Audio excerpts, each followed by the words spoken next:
C'est sans doute le spectacle vivant, le plus ancien et le plus populaire en France. Le cirque, en 2010, selon les derniers chiffres, il a attiré près de 14 millions de spectateurs.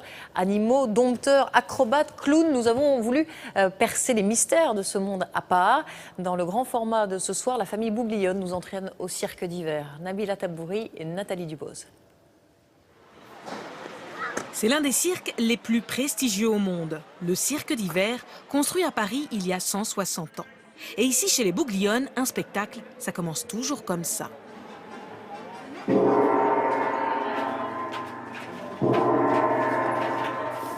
Au gong, tout le monde doit se mettre en place. Première à entrer en piste, les danseuses. Curieusement, elles doivent d'abord se glisser dans les sous-sols.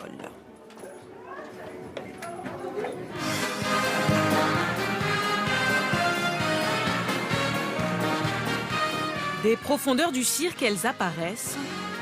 La musique, la lumière, la machinerie, tout est réglé pour enchanter le spectateur.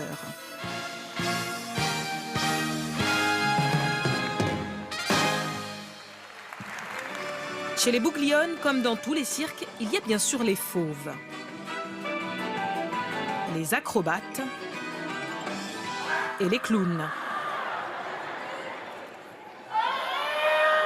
Il y a surtout le patron Joseph Bouglione, troisième du nom. C'est lui qui a conçu le spectacle et en vérifie les moindres détails. Alors voilà, là on est dans les loges. Il y a une chose qu'il faut toujours contrôler, c'est que les retours marchent bien. Autrement, les artistes ne peuvent pas entendre ce qui se passe. Bon, ils peuvent arriver en retard. Et puis il y a les petites mains, jamais en retard et toujours de bonne humeur. Ça dépend des jours, il y a des jours qui sont plus durs que d'autres, on va dire, mais en général, on s'amuse bien. On les appelle les fratoches, des garçons et des filles de piste qui, à chaque représentation, montent et démontent le matériel. Entre chaque numéro, ils travaillent le plus vite possible, sans se parler. Chacun a sa place, tout le monde sait ce qu'il a à faire, c'est réglé au millimètre quasiment. Si le spectacle est bien huilé,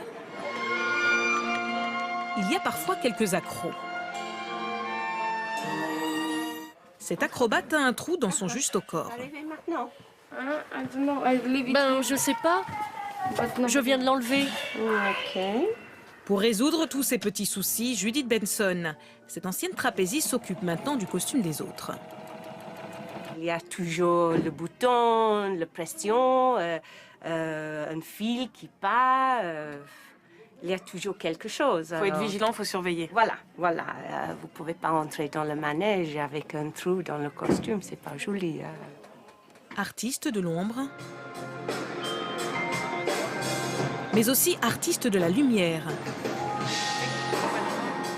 À chaque représentation, Jérôme Lebras, le régisseur, jongle avec 300 projecteurs.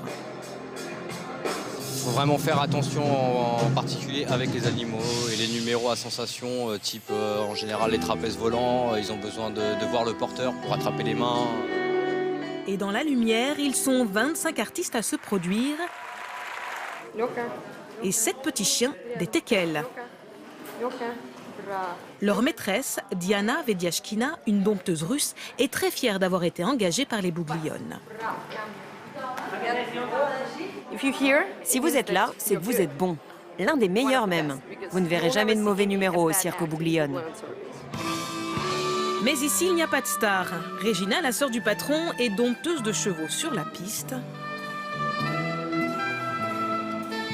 Et quelques minutes plus tard, serveuse à l'entracte. 4 € madame. Le métier du cirque commence là.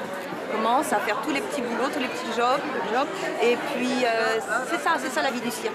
On sait tout faire. Et pour savoir tout faire, il faut commencer très jeune. Les neveux Bouglione sont déjà sur scène à 13, 10 et 7 ans. Ils sont la 8e génération d'artistes de la famille.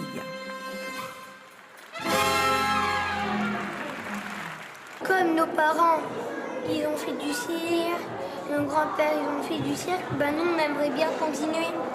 On s'amuse, d'accord, mais on travaille quand même.